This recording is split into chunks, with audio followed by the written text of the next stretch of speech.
या मेळाव्याचे प्रमुख पाहुणे माननीय महाराष्ट्र राज्याचे मंत्री भुजबळ साहेब,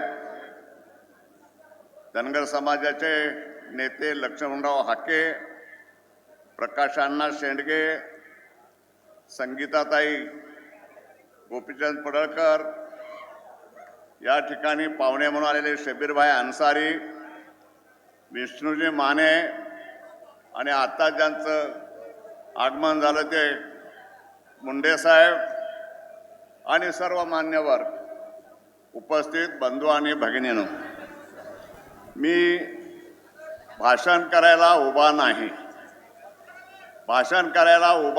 भाषण करणार नाही, कारण तशी माझी प्रकृती नाही. परंतु जाता जाता आपल्याला काही सल्ला द्यावा, सूचना करावी अशी माझी आग्रहाची आणि प्रेमाची विनंती आहे. आपण पुण्यश्लोक अहिल्यादेवीचा उल्लेख करत असताना कोण राजमाता म्हणते, कोण महाराणी म्हणते, हे सोडून द्या. आता महाराष्ट्र सरकारनं सुद्धा कायदा केला, अहिल्यादेवींच्या नावाचा उल्लेख करताना पुण्यश्लोक अहिल्यादेवी होळकर असा करावा म्हणून.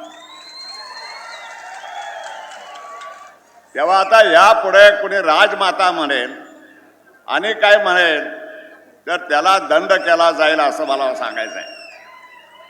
दुसरी गोष्ट अशी आहे की आपण आरक्षण मागायला निघालोय. मागत करायची भाषा ही मवाळपणाची, सभ्यतेची असली पाहिजे. ही भाषा आपली मवाळपणाची आणि सभ्यतेची असली पाहिजे. आपण काय म्हणतो, त्या पंढरपूर बारामती मार्च पासून खरं म्हणजे आपलं आरक्षण देऊ केलं होतं पवार साहेबांनी, पण आपण तो पंढरपूर बारामती मार्च काढला आणि ते उधळून लावलं. पवार साहेब म्हणाले तर माझ्या दारात देऊन माझा उद्धार चाललाय तर घ्या जाऊ आरक्षण, कोणाकडे घ्यायचं.